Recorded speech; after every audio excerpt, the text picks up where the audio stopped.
It is I, Tantus Naravan Dracovin, Lord and Emperor of the Dracovin Empire, and welcome. It is time to continue my discussion on the lands, legends, planes, and planeswalkers of Magic the Gathering, where I introduce you one of these subjects, give a little bit of history and background to it, and help give you more details on the world of Magic the Gathering. Today, I have another land, an interesting one that has existed since the first set of Magic the Gathering, Benalia. Benalia, a country on the continent of Akrona in Dominaria. A country which lasted at its true height up until the Phyrexian invasion, basically conquered it within a month. It, of course, survived then and has existed since then, but not in the same retrospect as it did before said invasion. Benalia itself is known for the influence of two major religions. First off, the Church of Serra. Serra the Planeswalker, who is worshipped in many parts of Dominaria as a goddess, especially by her angel protectors who came from her realm. Now, it is important to note that it was outlawed within Benalia. On the other hand, was Gabriel Angelfire, a warrior angel of powerful legend, who was the source of the Church of Angelfire, another important religious group within Benalia. This one wasn't banned, though. It was close enough to Serra that people were cautious of it, but about 20% of the total population were members of this church. Benalia is known for the predominant fact that it's Dominaria's most predominantly white-aligned human nation, the longest lasting of all of them. So white mana-aligned, predominantly human, these are the important factors of it. It is also important to note that Garrod Caption, the hero of the Weatherlight, who sacrificed himself to end the invasion, came from Benalia. He was born here. Now, Benalia itself is on the west coast of Akrona, with to the east the Hurlun Mountains, the Cabrian Highlands, and the Ironclaw Mountains, and to the southeast, the Llanowar Forest, which I've talked about in a previous episode. Now, north of it is the island of Advert, which for a time period was part of Benalia. Advert was known for its poet archers, powerful warriors, who for a time protected Benalia's north shore with arrows and ballistas. But they were a matriarchy, and, well, unfortunately, in an incident with one of the clan leaders of Benalia, and the daughter of the leader of Advert, led to a separation between the two of them. Now, Benalia was known for its caste system, but its caste system was unique that at a lunar year, it would rotate. Effectively, the highest caste would become the lowest, and it would constantly rotate like this, to give a cycle within the caste itself. It is also important to note that women of lower caste were subject to the whims of men of higher castes. So there definitely was this level of male-oriented on the side here. Another reason that Advert basically split with Benalia. Now, there is an exception to all this. A caste that blood nor money will get you into position of. The Heroes. The Heroes are a unique group within it, for they are the guardians of Benalia. They believe in country above all else, above any sort of politics. Gerald was a hero.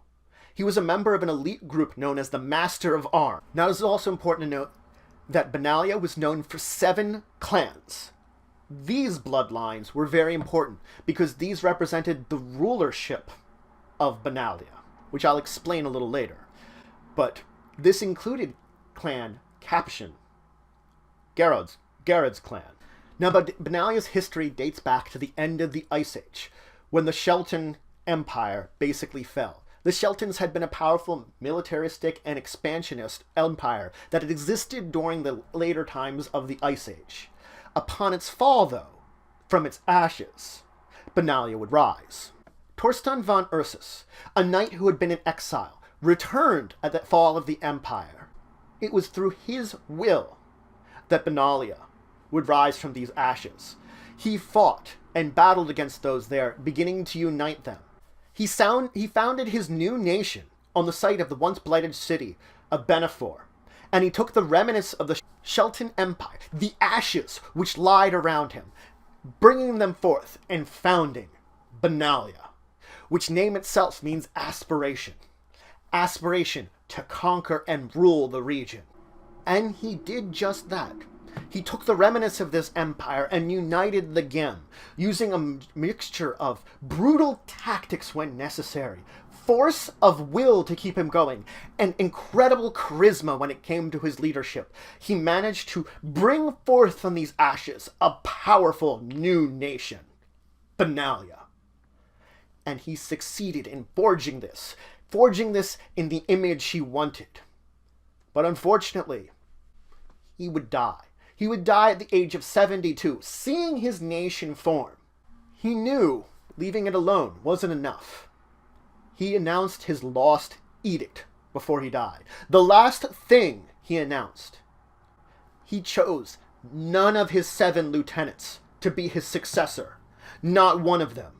Instead, he formed 7 clans, each led over by one of his lieutenants, that would form the basis of rulership of Benalia.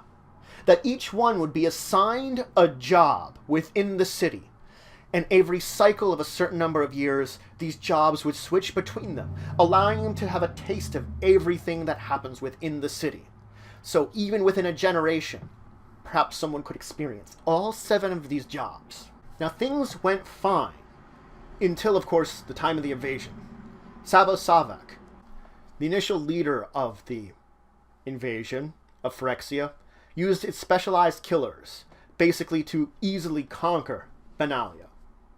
It lasted little more than a month, as I said, and it was held throughout the entire war. But by the year 4300 AR, Benalia City began to be rebuilt. Benalia City being the capital of Benalia, its seaport capital, which is known for its 7 pillars, each representing one of those core clans which rules over the nation. At its height, this city had 200,000 individuals, a population massive, beyond a scale most other cities in this continent, in this world, even knew about. Now, it had suffered greatly under the hands of the Phyrexians and lost many, but it survived. In the time of the time spiral, though, it was beset by slivers. It held on, and even with the threats of the time rifts, the dust storms, the catastrophes, they did not truly touch Benalia the way that it touched other places in the world. They survived. Benalia City survived. Benalia City, at this point in time, would become the source of a new nation, a new place, New Benalia, a reborn realm from what is the ashes of Benalia after everything that happened to it. It had lived through a terrible invasion that had crushed most of it. It rebuilt itself. It faced the dangers of the time spiral and became a new nation, a child of Benalia, New Benalia. But that's it for today. I talked about Benalia, an interesting nation that we have seen the evidence of throughout Magic's history, throughout the history of Dominaria. Benalish Hero was a card back from Unlimited. And it was the first sign of Benalia, which would become a nation which lasted up through the time spiral, the last set where we stepped foot within Dominaria. So truly this nation has survived its share of apocalypse, its share of terrible things. Granted, it's maybe not the oldest nation. It came in at the end of the Ice Age, which was a dark and terrible time for it. But it's survived for thousands of years since then. Thousands. It has existed as a powerful nation over the time period it has. And if we should ever return to Dominaria, I'm sure it's one of those nations we will see again. It is one that has survived, and we'll see it rebuild itself. It's a power of the humans of this land to rebuild themselves.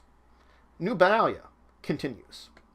But if you have any questions, comments, anything to say, anything I left out, please leave in the comments below. Please like, share, and subscribe just for the channel, the Empire of the Work I Do. If you want to show some extra support, you can always check out my Patreon. link the description below. If you want to check out my Friends of the Multiverse, some great people that do some Magic the Gathering content themselves that I enjoy myself watching, and I could always recommend to you if you run out of things of Magic related that I'm watching. Card Bazaar, They Said We Said, and Tasty Snackies. Great people. I would definitely recommend them. But regardless, until the next time, I bid you farewell.